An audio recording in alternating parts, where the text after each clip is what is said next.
Namaste, beautiful souls. It's Dr. Danny. Welcome back to my channel. Let me have a sound check for any of you that are listening. I want to make sure y'all can hear me. I've got a new cord hooked into this camera. And of course, I have the microphone going. The right microphone, actually. Let's see. Audio. Yep. Good. All right. I see myself on YouTube. Let's see if I'm in Rumble. Waiting for that to go. Fellowship. Cool. How's everybody doing? I am living a magical life.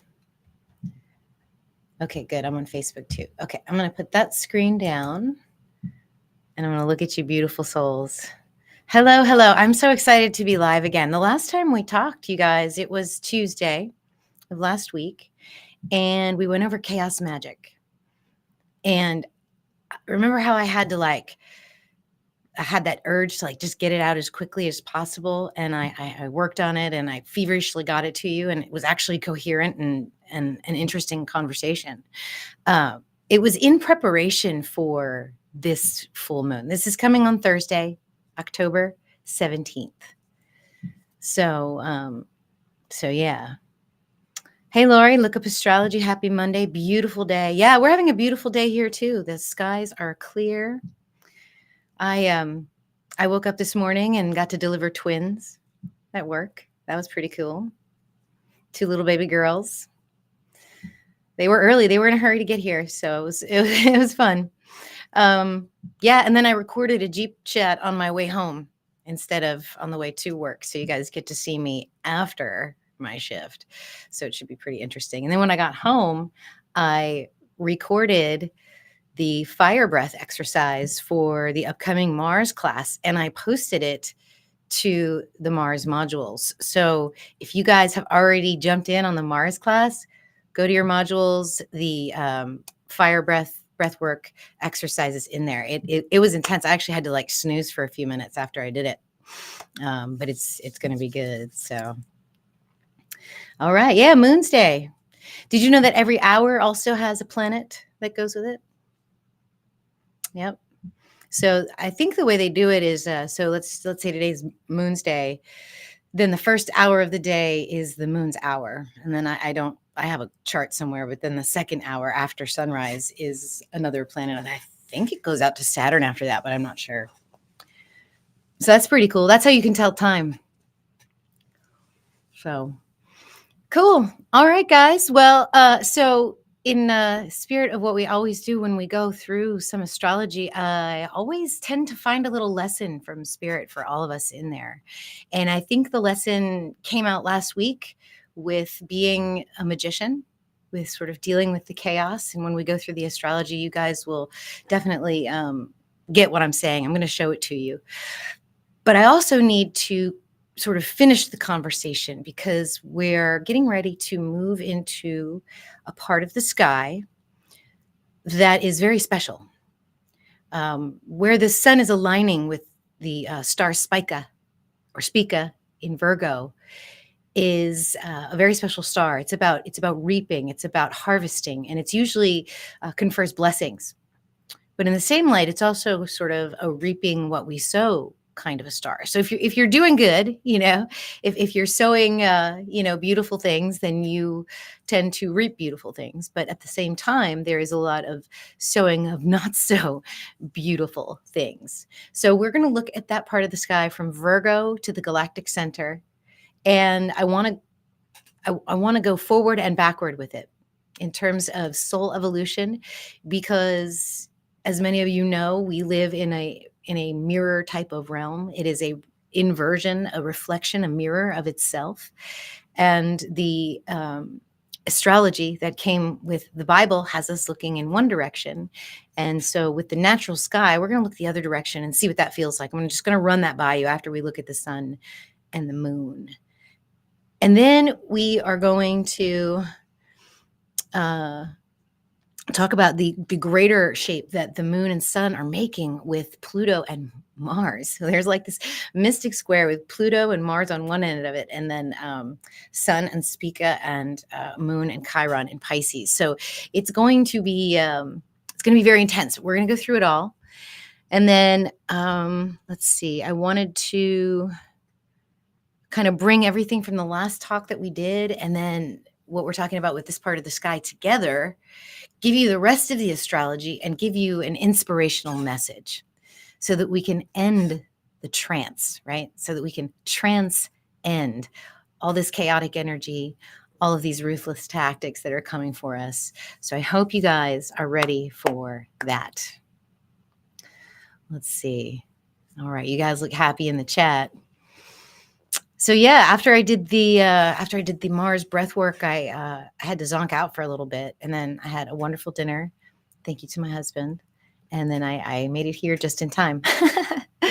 But I've been busy this week, you guys. I might not have been posting too much or coming on YouTube, but I have been busy getting the Mars course together, up and running for you, and brainstorming about it. And I really think that you guys are in for an incredible experience, because this is not just like my other courses where we get together for 2 hours and we talk about it. I'm giving you all of that stuff in module format so that you can go through the signs and the houses at your own speed. You can do the meditation and the breath work whenever you feel like it. And then when we meet live, which will be on November 12th, it's a Tuesday, which is Mars's day. That just kind of worked out. We're going to do Mars in aspect to the points and luminaries in the chart. And then we're going to use your charts as examples if you are in the live class with me. So I think that will really add a little bit more of a personal, nice learning twist to it. So I'm excited to do it that way. All right. What else did I do? Yeah. So yesterday, okay, you guys, when I was working, I had a little bit of downtime, and I saw another video about flat Earth.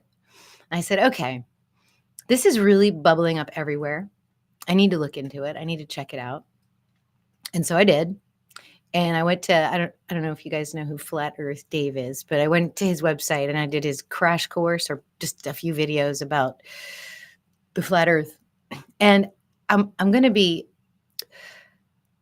scratching my head a little bit. I'm not gonna lie, like, especially the curvature part of it. That's got my head scratching, and I've been kind of trying to integrate that into how my head sees the universe. So, and the reason I'm telling you this story is because it kind of ties in with what we talked about last week about being magicians and about creating our own reality. And I think that if enough people have this knowledge, then who knows what kind of amazing sort of collective energies that could open up for people. I mean, whether it's true or not, or whether I believe it or whether you believe it, like it just takes us in a different direction, which I'm not at all about to dismiss. I just think it's super interesting. There's a lot of really smart people that are saying that the earth is flat, and I wouldn't want to be discounted, because I'm telling people to put down their Roman Catholic calendar and to put down their banker's calendar and then look at the sky for their astrology instead of having to sift through all of that. So I get it. I get what their troubles are, trying to convince people to like think their way, and they're so smart and they've done so much research, and it's just hard to get all of your knowledge into one succinct, or into a succinct format that a lot of people can grab onto. But they did a good job. They made the videos kind of flowery and fun to watch, and you just kind of feel like you're in the moment, and you kind of want to learn more when you watch it. So at any rate, yeah, curvature got my head scratching. I was just like, okay, why aren't things disappearing? And what does that look like? You know, what does the whole bigger picture look like if it's actually flat? So, all right, cool. All right, guys, give me a thumbs up if you love my lives. Say hello in the chat. Let me know where your Mars is too, because where your Mars is can actually flavor a lot of things about how you take action, what you're passionate about, where you want to go, what you want to do, what you want to start. So let me know. All right, let's get into this. I'll check in with you guys in a little bit. So I think the first thing I'll do before we get into that, let me share my screen and then we will look at the space weather. Yeah, we had some flares last week, didn't we? Oh my goodness. A couple of X flares, some aurora borealis. And then just in the last 12 hours, we've had 2 minor M flares. It's kind of funny that we're saying minor at this point. But again, I wanted to point you to these guys here. They're just so much fun to, go through their forum and listen to what they're talking about. And sometimes they'll show pictures of these solar flares.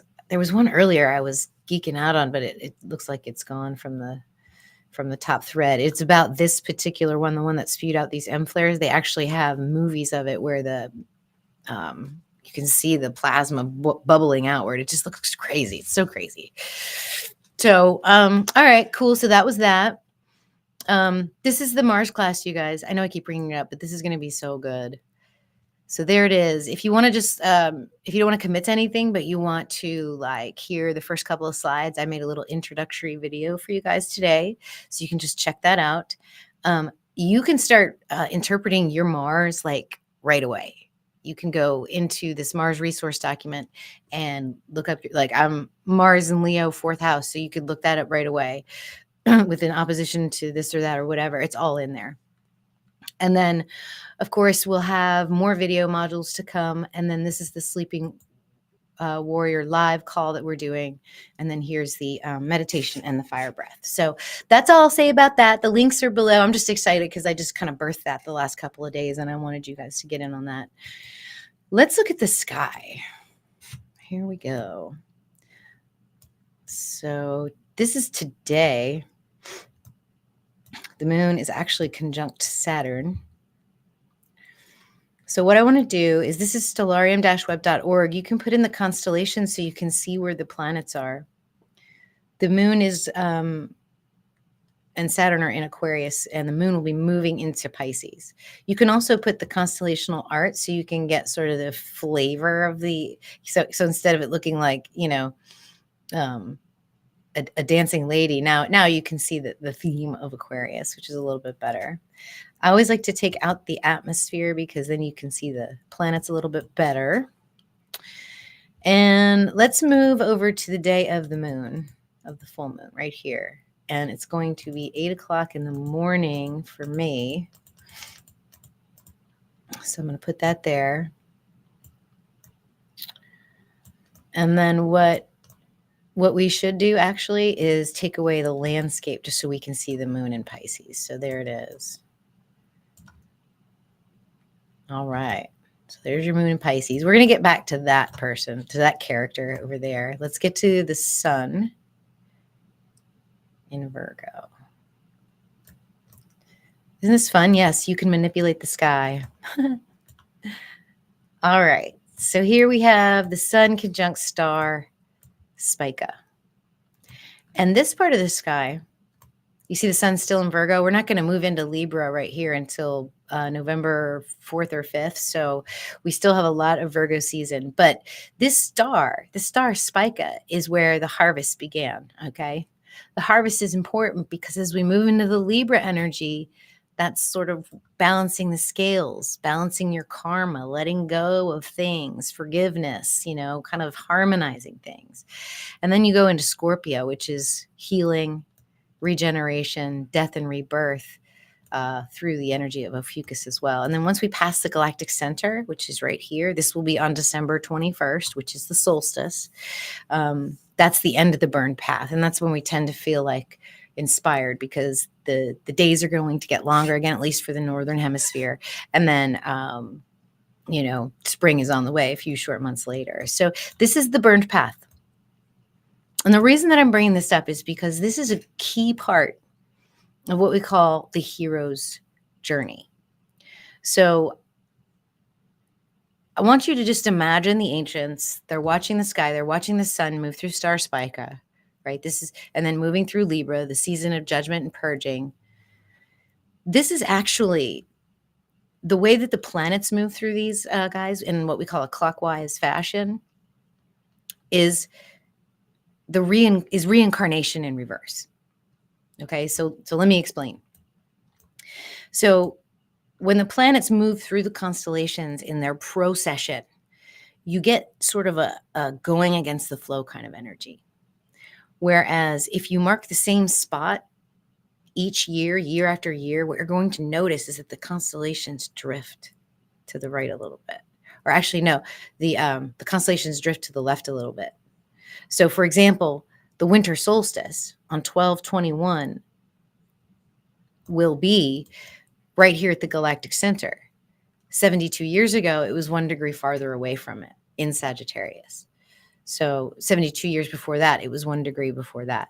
So every 72 years, that same time frame, that solstice, that point moved further and further away from the galactic center in a clockwise fashion.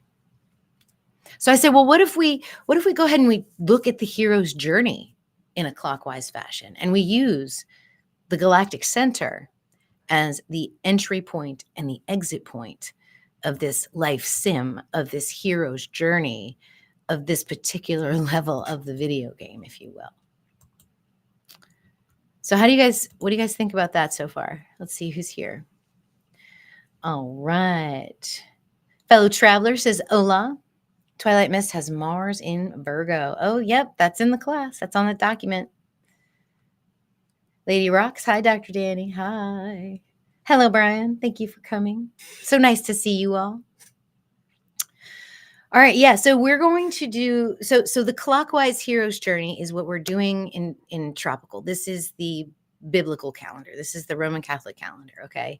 And the time of year that we're talking about is from basically the 17th, which is this full moon, to the solstice on our banker's calendar. So we have the banker's calendar, and then we have the tropical calendar. So the tropical calendar has us a little bit forward in time, totally skips Ophiuchus, but we're going to go from Spica to the galactic center, and I'm going to show you this hero's journey from the backwards or reverse perspective, which is the inverse of what it should be. And then I'm going to show it to you in the other direction. I just want to see what you guys think about that. And then we'll get into the rest of the astrology. Okay.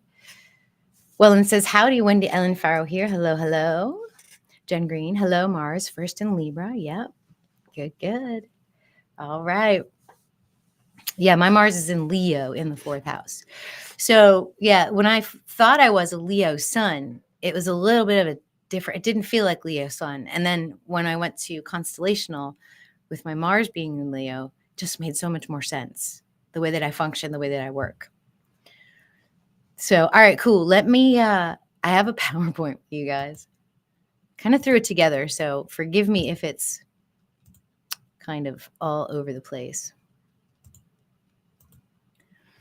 All right, let me share the screen.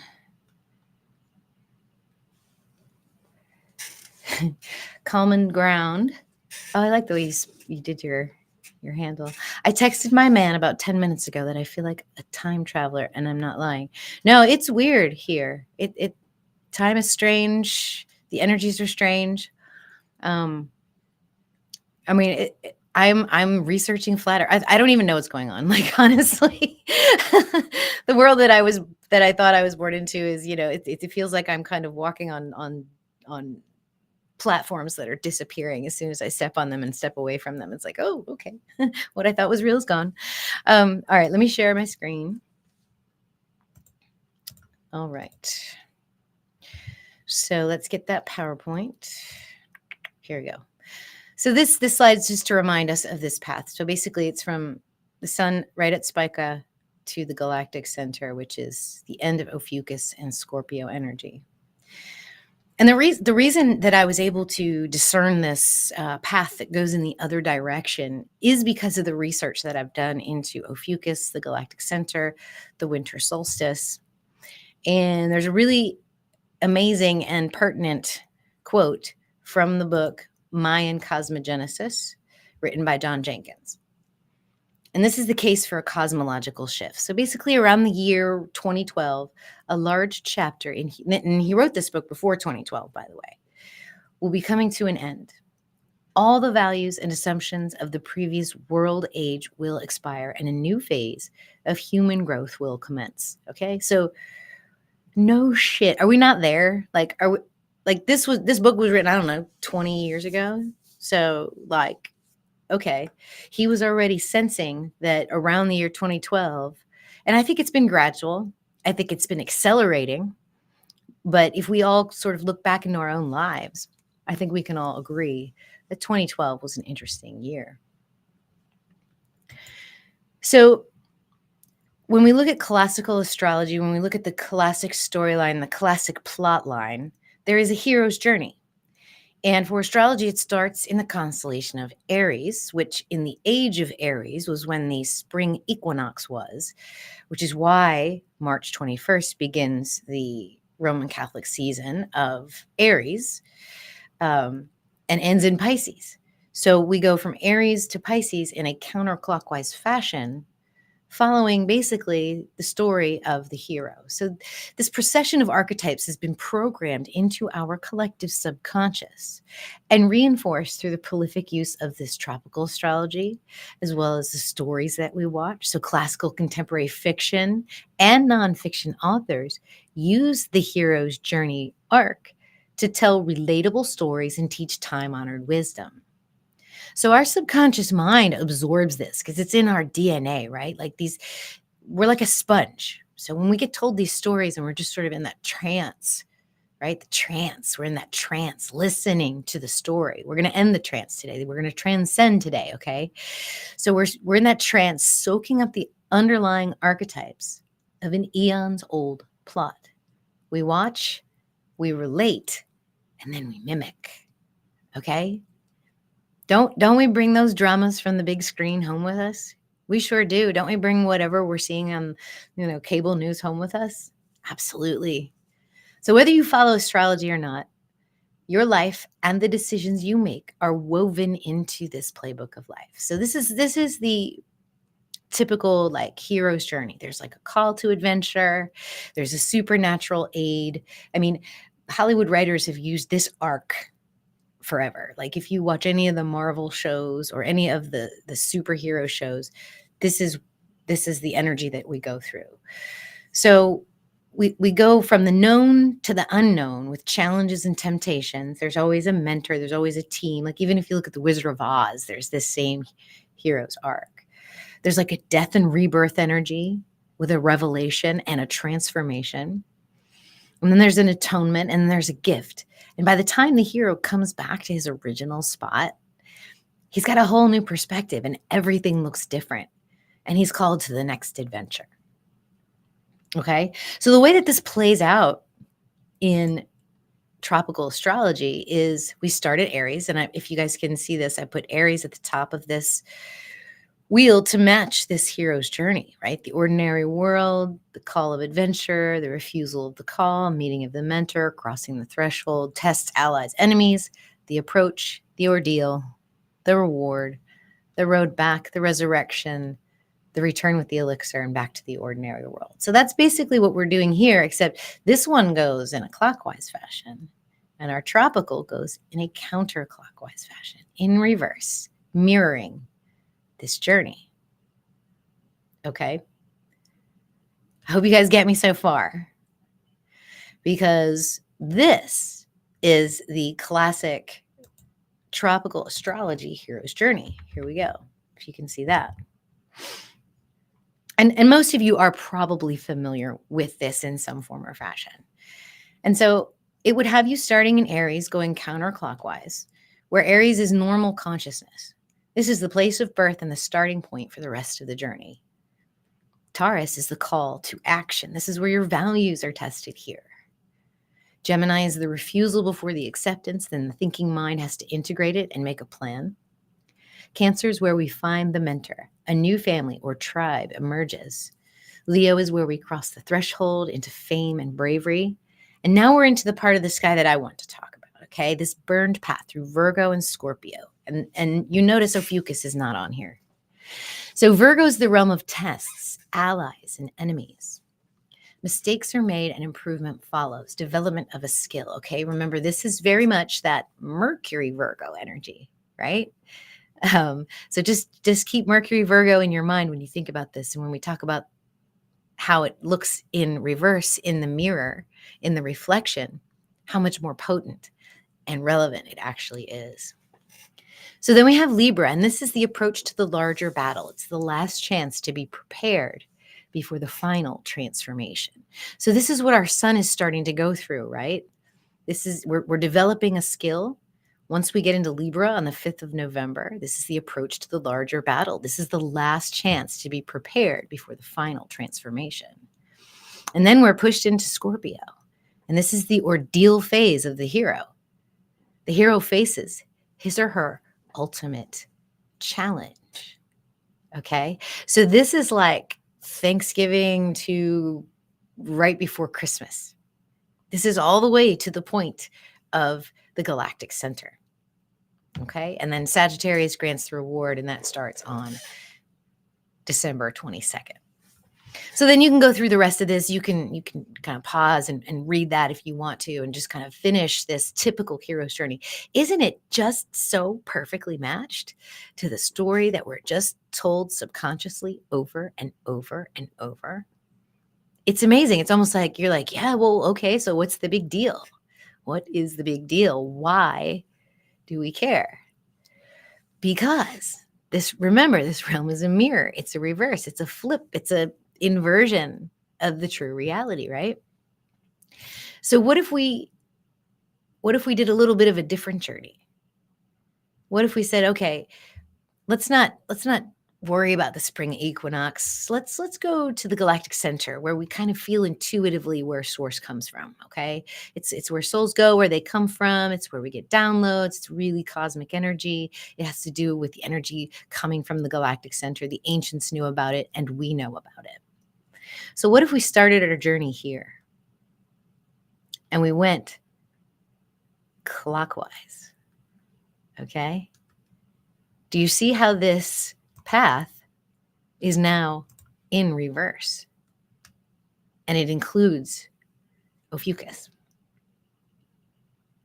Okay. I'm going to stop sharing. I'm going to check my chat and make sure you guys are grokking me, because this is the next part. All right, let's see.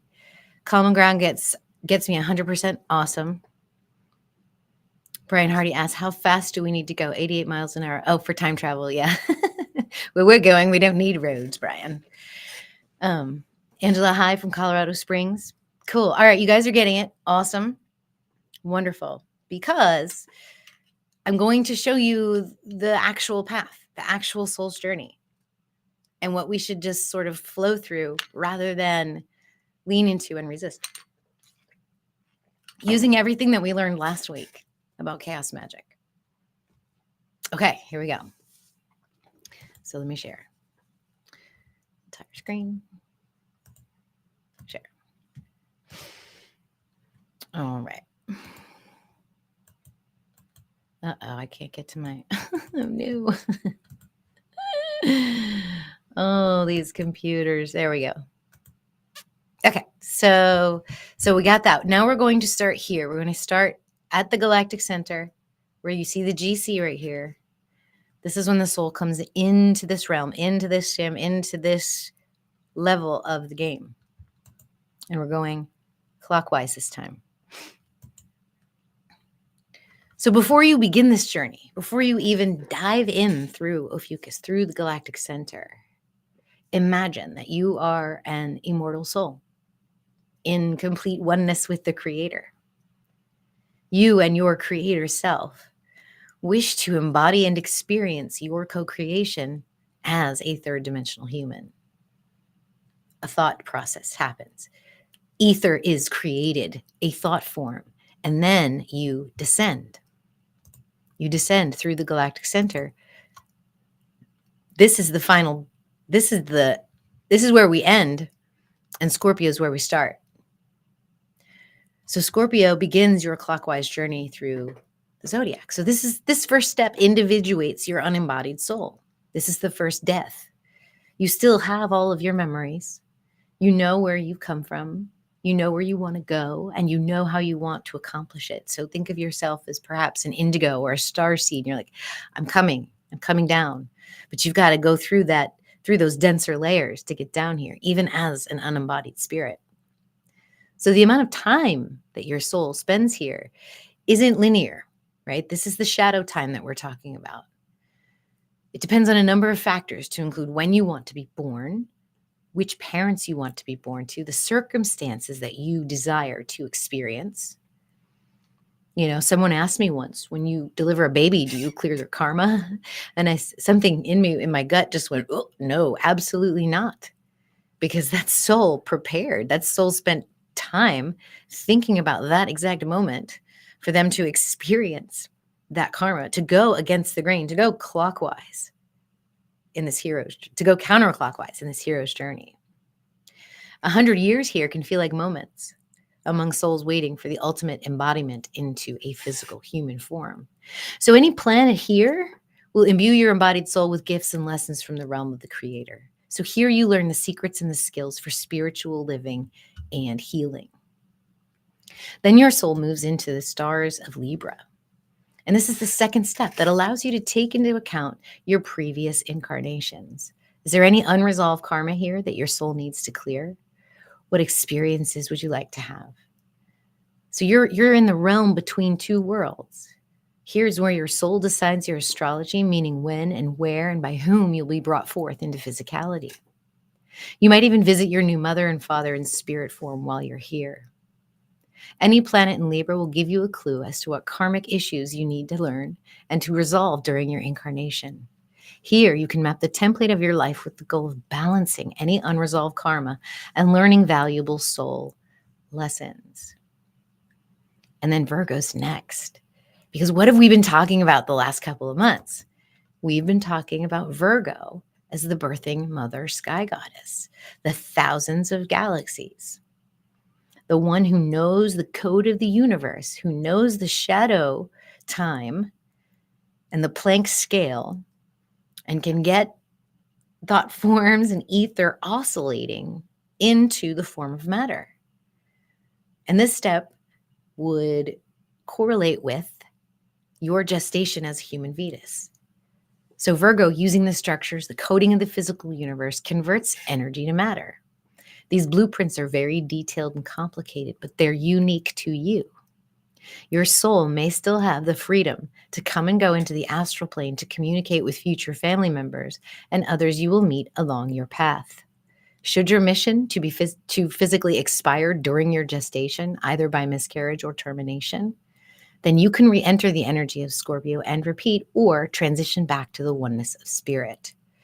And I just wanted to put a caveat in here that this is done to catalyze transformation of the parents. Any planets here will speak to the conditions of your mother during your gestation. Here you will transition from pure soul energy to an embodied physical form. The closer you get to your birth, the less and less you will come and go into the astral plane. So once we get out of Virgo, that point between Virgo and Leo is the moment of birth. That's the transition, okay? So then you whip around the wheel here. I have a longer presentation from a few months ago. I can leave a link in there. Or if, Lori, you know where that is, it's in one of my previous lives. You can put a link in there. But I go through this whole thing with you guys. But the last step's Ophiuchus. So this is it. This is what you've come around the wheel for. This is what you've come around the wheel to do, okay? So when the time comes, your soul once again ascends to and merges with Source. In your final moments, you're free to come and go until your body can no longer hold your life. You feel the final physical, ecstatic bliss of separating from your physical body. All the knowledge of your previous lives comes rushing into your awareness as you hover over your physical body. If you died expectedly or unexpectedly, you can stay individuated and replay the journey with some modifications, or you can choose to merge with and return to Source. Some of us choose to stay for a time, to visit with and communicate with the living before moving on to the next phase of our spiritual development. Any planets in Ophiuchus will describe how you connect with Source and the energy that will guide you during your individuated and unembodied form through death and into your next birth. All right, guys. So that is what we are doing in this part of the sky as we get into deeper Virgo season. How does everybody feel about that? Let's see. Looks like I started a conversation about why would I have wanted to be born into the situation I was. Well, see that I'm going to be blunt. It's probably your ego talking, because your higher self made this plan for you to overcome obstacles, for you to change your reality in order to overcome the things that were in your way. And we all have them. Some of us are further along or farther behind. So to be a C-section of a drug addict seems strange. It doesn't matter. I mean, that's judging. That's putting labels on someone. That person that comes in, and believe me, I deal with these people. Okay. I see them. They come in and they've not had any prenatal care, and we don't know anything about them. And they've had 4 C-sections, and they're in labor and they're breech. And okay, so now I have to meet her and go in there and emergently deliver her baby. But you know what? She's a human being. We have compassion for her. If that person was your mother, honestly, you should thank her. I mean, you should thank her for letting you, for bringing you into this world. The challenges that she had to go through. If you can put yourself in the place of someone who is a drug addict, it's a rough road. It's a hard place to be, because you want to get better, but you can't. You feel like you physically can't, and you do things that you wouldn't do if you felt like you could break free from that addiction. Things that would, just completely go against who you are, from top to bottom. So yeah, I mean, bad things are going to happen. They always do. It's just sort of how we react. And this week in particular, astrologically, guys, this is like the week where it all peaks. This is where you're going to feel a surge of energy. If you haven't already felt it today, I felt it later on in the day, and I think it's just going to pick up as we go through the week. But Thursday is the big day. That's when the moon swells to its peak and then will start to die down. So it should be a very interesting week. But I did want to go through the rest of the astrology with you. I wanted to show you guys the mystic square that's in there, and to think about this part of the sky, to think about your role as a magician of chaos, especially now that you sort of have a hint of how it might go down. There's a way that you can work with these energies. What kind of vibratory frequency are you going to emit? What are you going to attract into your field? It's really up to you. And from what we learned last week, you can actually go back in time and rewrite your past like it was nothing. So if you want to tell your story that you were born to a drug addict and judge yourself because of that, you can do that. Or you can say,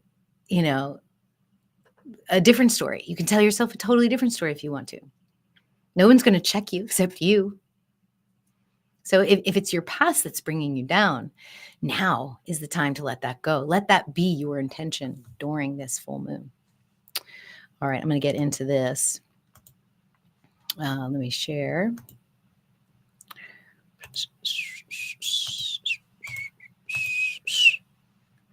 All right. So, all right. Oh, yeah, I took this picture because you could see sun and moon opposing each other in the sky. I mean, before we even dive into any chart, I just wanted you to see that this is sort of a zoomed out version from stellarium-web.org. And there's the Sun Spica shining on the moon conjunct Chiron in Pisces. This moon is reflecting the light from the sun back. And this is what we have. This is the amazing and interesting full moon. So I went ahead and I just highlighted the aspects that are going to be tough. It's not perfectly aligned because this is like PowerPoint's little design tools or whatever. And I'm still trying to figure out how to draw on my PowerPoints, but with the streaming software. But here's what you have. You have, see, Sun Spica right here in Virgo. And then you've got Moon Chiron in Pisces. They're in opposition to each other in a perfect cross with Mars in Gemini and Pluto in Sagittarius that literally stationed direct like 2 days ago. Okay, so all of that internal work, all that internal transformation that you've been doing in the spiritual self through Sagittarius stars, that was your last chance through Sagittarius. Now we're moving direct. Those changes are going to change your perspective. They're going to ripple out. They're going to change your reality because your perspective is different. Now, this is called a mystic square in astrology, and it's typically an intense life lesson. It's 4 squares and 2 oppositions. So there's a balancing of energy on all 4 points, and then there's a tension between 2 points for each of these 4 points. So Pluto squares Sun, Pluto squares Moon, Mars squares Sun, Mars squares Moon, Moon squares. There's all this tension, but it's an equal tension. So it's a tension on all sides. So it creates a pressure and a pressure cooker, so to speak. But what I like to do with you guys, especially if I see one in your natal chart, is I like you to think of it as you're looking down on a 3-dimensional pyramid. So you're looking down on that 4-sided 3-dimensional pyramid. Let's say you're just looking down on the Great Pyramid of Giza. This is what you're looking at. This is a pyramid, okay? You see that? 2 oppositions, 4 squares. This is fire in the middle, okay? This is what you are. You are the fire in the middle, in the center of this structure, crystallizing this reality around you because of your thought forms. So I want to show you this real quick, just because I'm doing all this Mars stuff. So if you look back on my channel, my really early videos, I make these little orgonite pyramids. This one's Mars. This is a quartz crystal on top, wrapped with wire. There's all kinds of gems and stones in here. This crystal is tuned to that 144.72 hertz frequency that we get from the cosmic octave in the orbital period. But anyway, I wanted to show you how that pyramid looks. So if you can think of that fire in the middle as yourself, because this energy, this idea isn't even possible without this structure. So it's there to support you. It's there to help you. But this moon is literally like the peak of Virgo season, okay? It's and we didn't even talk about Chiron, right? So let's get back to the chart and just get into this.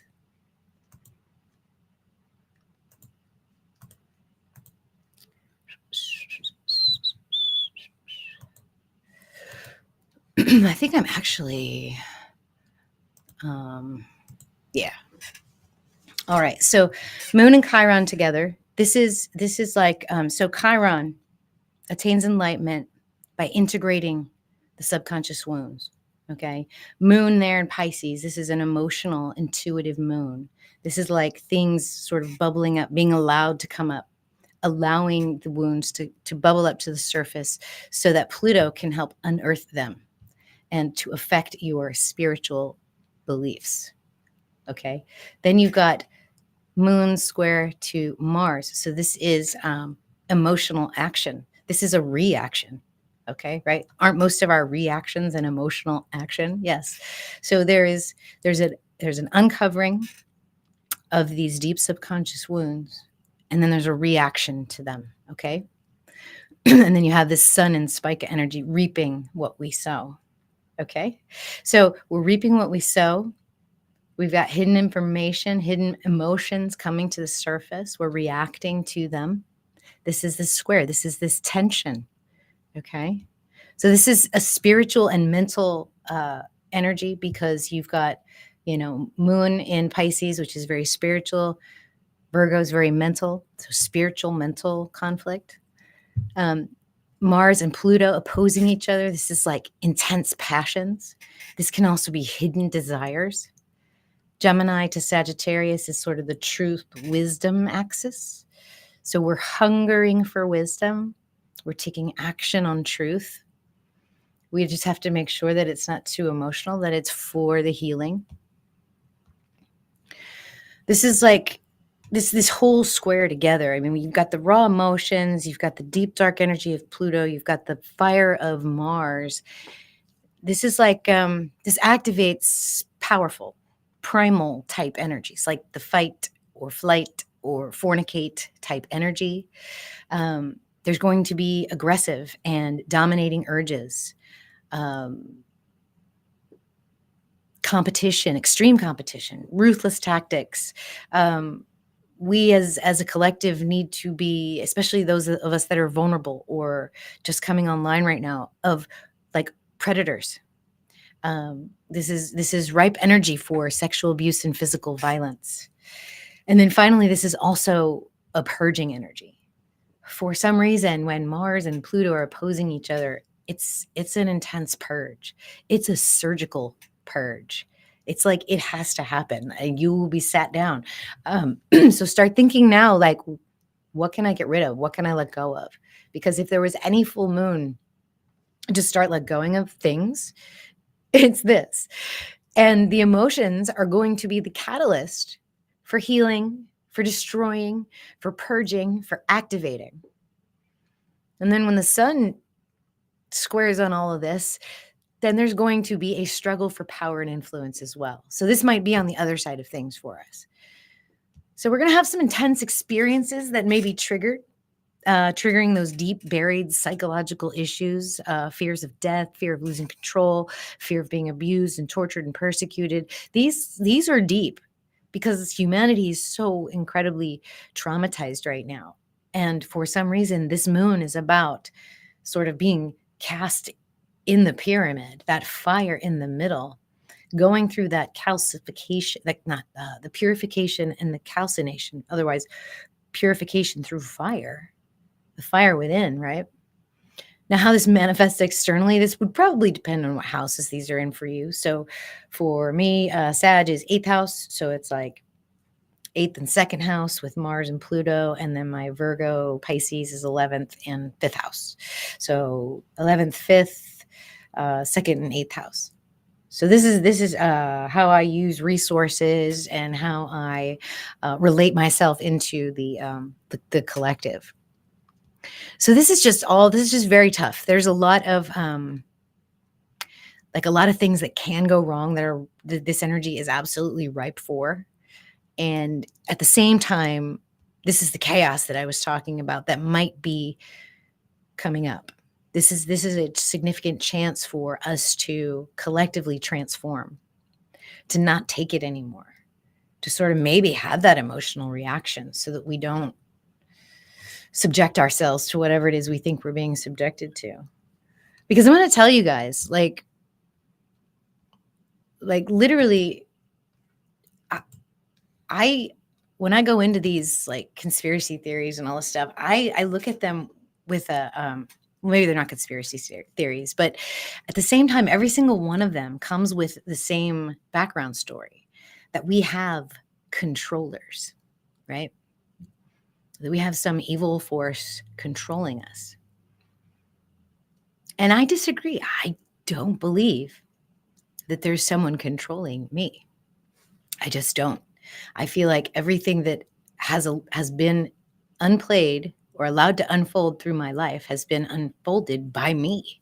I am the one who's done that. I am the one who has put myself where I am, good or bad. So, like, this is all like what this comes down to. Do you believe that you are being programmed? Do you believe there's a malicious force out there? That if you do, then you're probably apt to be fearful and angry because you're going to feel like you've been victimized. When you can separate yourself from it, when you can put it in an objective space and look at it and see how you can move around it and use it for your own good, use it for the good of others, whatever chaos ensues, you're smart enough to do that. And chaos is the perfect opportunity to do that. Okay, so if you didn't watch the chaos, go watch that, re-listen to this, understand what's coming, and you're going to reap what you sow. Okay, so whatever you're casting off, that's your harvest. Get rid of it. You don't need it, because if you keep it, you're going to grow the gnarly, right? The gnarly is going to grow around you, and it's going to cause you to feel angry and afraid. So just rise up above it. It is your choice. You can rewrite the past. You can change right now. So I want to show you some really good energy that's also going on with this moon.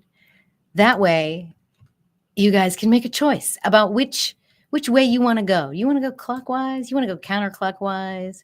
Do you want to use tropical? Or you want to use the real sky? It's up to you. I want to show you something really quick about Mars, since we're talking about him. I want you to, oh, actually, you know what? Let me share my screen first so you guys can see it. That helps. Share. Okay. So here we are in the chart. This is today. What I'm going to do is animate it. And I want you to watch this guy right here. So we're just going to move forward in time. We just passed the full moon right here. You can see that mystic square. Watch what Mars does as Mars moves through the constellation of Cancer, the quiet stars of Cancer. Notice he's not moving anymore. What is going on? Uh-oh. I think, there he goes. Did you see that? I almost missed it. On the 6th of December, Mars is going to station retrograde and move backwards from our perspective in the sky. Still in the opposition of Pluto. Remember that purging energy I was telling you about? It keeps going, okay? So when Mars goes retrograde, goes back into the orb of the opposition with Pluto for a second time. Now we're into January, y'all. We're going to be with this opposition for a very, very, very long time. A lot of things are going to have to go. Okay, so it eases off there a little bit. And then a Mars retrograde lasts about 3 months, I think. Yep, there we go. Now we're direct in the end of February. Okay, so now we're going direct again. We're going back over that spot again, where he's going to be in opposition once again to Pluto. So overall, the next several months, the big theme is this purge with the surgical excision of that which no longer serves us between these two balancing each other. So we're going to talk about that some more, but I just wanted you to have a heads up because that is coming. Now let's get back to this moon. So October. And then we'll close it out with the nice stuff.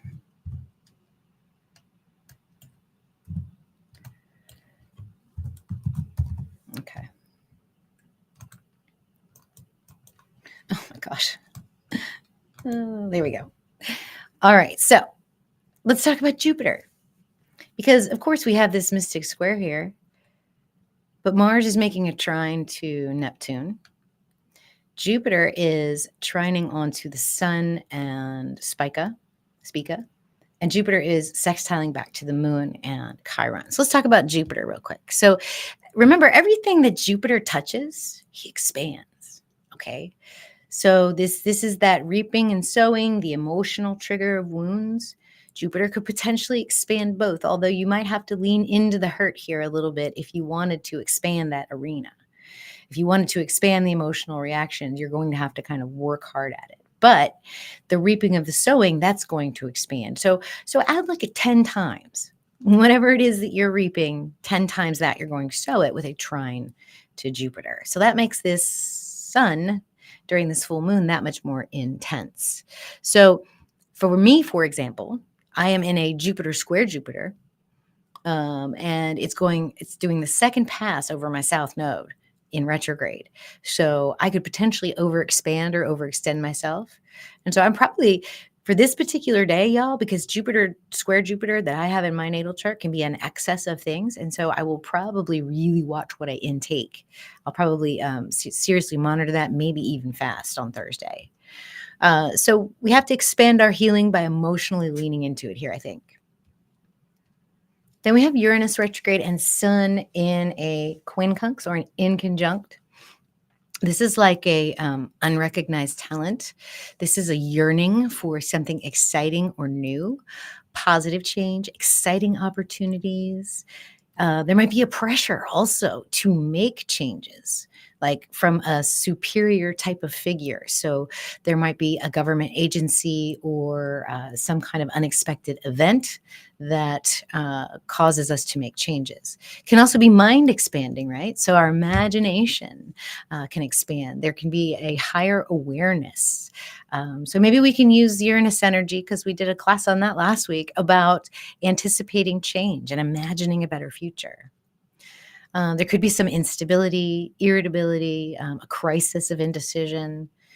I wouldn't restrict yourself to any single goal. Like if you have like one thing in mind, I wouldn't like focus on that too much with this energy. This is going to be a couple of days. I would more like be ready for something, anything kind of energy. Also, you could sort of force the aspect too by doing a pattern break, doing something different, just, whatever comes to your mind and just do it. But you don't want to resist any kind of change or anything new that might come in a way that's either arrogant or disruptive or rude, because you could miss an opportunity. So if something's not going your way, like you might want to just kind of see what happens with it, because it might actually be good for you. Mercury is going to do the same kind of aspect onto the North Node from Virgo. So here's Mercury doing it in conjunct to the North Node. And so this is literally like just a genius that's being funneled into our collective evolution of universal love and oneness. There's a surge of truth and knowledge that's coming through the stars of Virgo, the divine feminine stars, all those galaxies. They're pouring in a new sort of higher frequency energy that's waking up the divine feminine. I think a lot of people are feeling this. And so Mercury moving through these stars has made it easy for all of us to start communicating with each other about it. So I don't know if y'all have noticed that, but I have definitely noticed that. And I think it's helped our collective goal. Also, too, what you might find with this is that what you're thinking is way ahead of its time. So people are not quite ready for what it is that you have to say. The flat earth stuff comes to mind right away as well, because there's something to that curvature thing. It hurts when I think about it. Neptune is conjunct our North Node in Pisces. Neptune is retrograde, and this is basically like urging us to transcend these challenges, because ultimately that's what all these planets want us to do. They want us to achieve enlightenment. They want us to transcend this realm. They want us to use their powers to kind of break free and get out of here. And Venus is in Libra. She is about to enter Scorpio on the 18th. So I'll do a video on that. Probably, I might actually do a live on Friday. I don't know. Opposing Uranus and trine to Neptune and the North Node. So this trine here is like a tremendous healing, transformation to our creative processes and relationships through surrender and through the transcendence. So the ending of the trance, right? So this is where you lean in right here with the healing and the transformation to your creative processes and relationships through surrender and through transcendence. So we'll watch that Venus forecast coming up, because when she goes through Scorpio and Ophiuchus, it's amazing. So Venus is opposing Uranus. And so this is like, this is like new, quick, unexpected sensations and relations, right? So something strange might happen on the relationship front, and you're just going to have to be okay with it, because Uranus is Venus sextiles onto Pluto. And this is like secret romances. This is intense love. This is the dark arts as well. And Pluto also makes a trine onto Uranus. They've been in this trine for quite a while. And in fact, Pluto is sextile to Neptune, surrendered to the transformation. Uranus is sextile to Neptune, surrendered to the metamorphosis, while the metamorphosis and the transformation are trining each other. And then so Venus is just swooping through here for a few days to activate this and give it a little bit more energy, a little bit more of a sensation to it, so to speak. And now Mars is also trine to Neptune that day. So remember, Mars is one of those points on this mystic square, one of the possible ways that we can take action during this moon. And we've got a chance to be emotionally reactive, or with a trine to Neptune in Pisces, we can transcend. Transcendence, okay, look, transcendence is actually the darkest path. It's hard. It's harder than any other path, okay? Because it has the most possibilities. And when you are on a path before you and you don't see what's ahead of you, it's like the choice between the devil you know and the devil that you don't know, right? So with the emotional and the reactive energy, we're used to that. We're used to problem, reaction, solution, problem, reaction, solution. But what if we just literally like transcended it? Jupiter is all part of this too, and Jupiter can add faith to the mix. So what if I told you that even if you don't believe it right now, your higher self and the universe has your back? It's true. You want yourself to ascend. You want yourself to transcend, even though it's scary, even though your ego is terrified of the dark and does not want to move through this. I mean, it's just crazy. All right. I have one more thought about this. There's a lot going on, okay? Saturn is retrograde in Aquarius and is square to asteroid Lilith. All right, so Lilith is the whisper. It's the shadow energy of Venus and Pluto sort of mixed together. It taps your intuition through physical sensations, okay? And Scorpio is sometimes is like the nose and the back of the throat as well as the genitals. So there might be some sneezing or some kind of energy down there that might be tapping into your intuition. It might be your intuition trying to tell you something. In a square with Saturn, there's a tension here with authority, with freedom being restricted from innovations.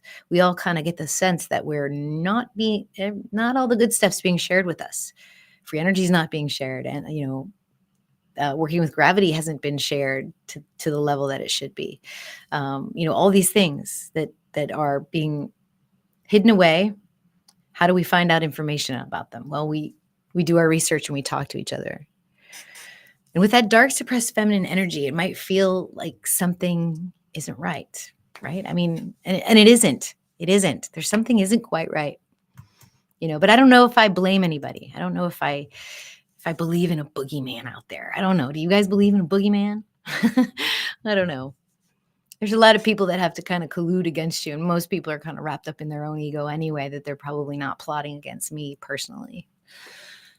Politics and chaos has got our stomach in knots right now. So we're going to transcend. We're going to end this trance of ruthless tactics. We're going to let them fight it out, do whatever they have to do. And I personally believe, this is just my opinion, that we're all going to be fine, regardless of what happens. Okay? The universe provides. This is all just a growing process. This is all just a transformational process. I think this moon is literally like the spark to the gas. So just, watch yourself. Watch how you're reacting to things. Try to take the highest perspective that you absolutely can. So, oh my gosh, I talked for like an hour, y'all. How's everybody in the chat here? Lisa Ann says, that sounds like what's going on with me. Yes, I know I'm covered. Mem Jack says, hey. Lisa Ann says, playing connect the dots in the dark. Yes, that's what we're all doing. We are all there. Teresa says, now on the knife aspect, we are in that time of more knife incidents. Yeah. Just be careful. Yeah, the Mars is surgery. Mars is knives. Mars is warfare and weapons. So, yeah, I mean, all that is possible. I mean, this Pluto and Mars are not nice. So, all right. Well, cool, guys. Thank you so much for hanging out with me tonight and going through this moon. It was good for me to actually talk through it. I think we're going to be okay.